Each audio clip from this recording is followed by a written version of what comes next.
ಜಮ್ಮು ಕಾಶ್ಮೀರದಲ್ಲಿ ಮುಂದುವರಿದ ಮನೆ ಧ್ವಂಸ ಕಾರ್ಯ, ಉಗ್ರರ ಜೊತೆ ನಂಟು ಹೊಂದಿರೋರ ಮನೆ ನೆಲಸಮ. ಪುಲ್ವಾಮಾ, ಕುಲ್ಗಾಮ್ನಲ್ಲಿ ಸೇನೆ ಕಾರ್ಯಾಚರಣೆ.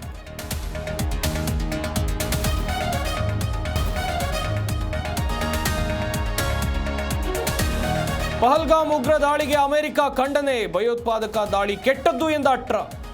ಭಾರತ ಪಾಕ್ ಸಮಸ್ಯೆ ಬಗೆಹರಿಸಿಕೊಳ್ಳುತ್ತೆ ಎಂದು ವಿಶ್ವಾಸ.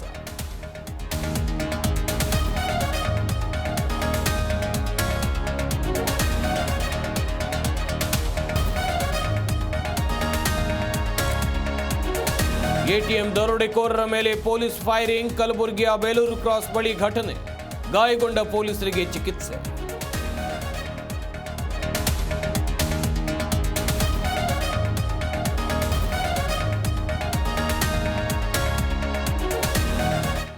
ಸಿಎಸ್ಕೆ ವಿರುದ್ಧ ಹೈದರಾಬಾದ್ಗೆ ಭರ್ಜರಿ ಜಯ, ಧೋನಿ ಪಡೆ ಬಹುತೇಕ ಟೂರ್ನಿಯಿಂದ ಹೊರಕ್ಕೆ. ಪ್ಲೇ ಆಫ್ ಆಸೆ ಜೀವಂತವಾಗಿರಿಸಿಕೊಂಡ ಎಸ್ಆರ್ಎಚ್.